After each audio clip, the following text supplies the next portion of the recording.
बच्चों, आज मैं तुमसे वही बात कहने आया हूं जो खुद भगवान श्री कृष्ण ने अर्जुन से कही थी। उठो, जागो और तब तक मत रुको जब तक लक्ष्य की प्राप्ति न हो जाए। आज तुम्हारा रणभूमि में कोई युद्ध का मैदान नहीं, तुम्हारा रणभूमि है तुम्हारा किताबें और सपने, तुम्हारा गांडीव है तुम्हारा पेन, और तुम्हारा दुश्मन कोई और नहीं बल्कि तुम्हारी आलस्य, डर और टालमटोल है। क्यों पढ़ाई से भागते हो? जरा सोचो, जब भी किताब खोलते हो नींद क्यों आती है? क्यों मोबाइल उठाते ही दिमाग तेज हो जाता है लेकिन किताब खोलते ही भारी लगने लगता है? क्योंकि तुम्हारा मन आसान रास्ता चुनता है। मन हमेशा कहेगा चलो बाद में पढ़ लेंगे, अभी आराम कर लो। लेकिन गीता कहती है आत्मा ही मनुष्य का मित्र है और आत्मा ही मनुष्य का शत्रु है। मतलब क्या? अगर तुम मन को कंट्रोल कर लो तो वही तुम्हारा सबसे बड़ा साथी है, लेकिन अगर मन ने तुम्हें कंट्रोल कर लिया तो वही तुम्हें बर्बाद कर देगा। अर्जुन भी डरा हुआ था।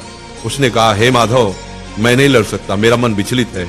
श्री कृष्ण ने कहा, हे पार्थ, उठो, तुम्हारा कर्तव्य युद्ध करना है और युद्ध से भागना अधर्म है। अब सोचो, अर्जुन को कुरुक्षेत्र का युद्ध जीतना था और तुम्हें अपनी पढ़ाई का युद्ध जीतना है। अर्जुन अगर मैदान से भागता तो इतिहास उसे कायर के रूप में याद करता। अगर तुम पढ़ाई से भागते हो तो आने वाली पीढ़ियां तुम्हें हारने वाले के रूप में जानेंगी। गीता का सबसे बड़ा संदेश है, कर्म करो, फल की चिंता मत करो। आज अगर तुम 5 घंटे पढ़ते हो तो तुरंत रिजल्ट नहीं दिखेगा, लेकिन ये मत सोचो कि मेहनत बेकार जा रही है। हर दिन का पसीना, हर दिन की पढ़ाई तुम्हारे अंदर ज्ञान और आत्मविश्वास का पहाड़ खड़ा कर रही है। फल अपने समय पर आएगा और जब आएगा तो दुनिया तुम्हारे कदम चूमेगी।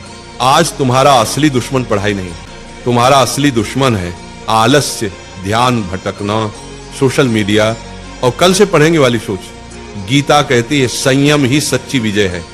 अगर तुम अपने दिमाग को मोबाइल से हटाकर किताबों पर टिकाना सीख गए तो तुम वही विद्यार्थी बन जाओगे जिसे देखकर लोग कहेंगे ये लड़का भगवान की दी हुई मिसाल है। याद रखो, अर्जुन ने युद्ध इसलिए जीता क्योंकि श्री कृष्ण उसके साथ थे। तुम्हारे पास भी श्री कृष्ण है, तुम्हारे गुरु, तुम्हारी किताबें और तुम्हारा विश्वास। जब भी थक जाओ ये मंत्र याद करो, उठो अर्जुन, पढ़ाई तुम्हारा धर्म है, पढ़ाई तुम्हारा कर्म है। तुम्हारा धर्म अभी सिर्फ एक है, पढ़ाई। बाकी सब इंतजार कर सकता है लेकिन समय नहीं। वक्त निकल गया तो कोई गुरु तुम्हें नहीं बचा पाएगा। अर्जुन ने मैदान में खड़े होकर कहा था, हे माधव, अब मैं तैयार हूं, अब मैं अपने धर्म का पालन करूंगा। आज तुम भी वही कहो, हे प्रभु, अब मैं आलस्य से लड़ूंगा, अब मैं किताबों को अपना धर्म मानूंगा। आज से तुम पढ़ाई से भागोगे नहीं, आज से तुम किताब को दुश्मन नहीं बल्कि सबसे बड़ा मित्र मानोगे। आज से तुम वही विद्यार्थी बनोगे जिसे देखकर माँ बाप की आंखें गर्व से भर जाएंगी। याद रखना, पढ़ाई ही तुम्हारा युद्ध है, मेहनत ही तुम्हारी गीता है और सफलता ही तुम्हारी विजयश्री है। और एक बात नाम जाप किया करो, राधा राधा। 24 घंटा में सिर्फ मुझे 24 मिनट देकर देखो, फिर तुम कहना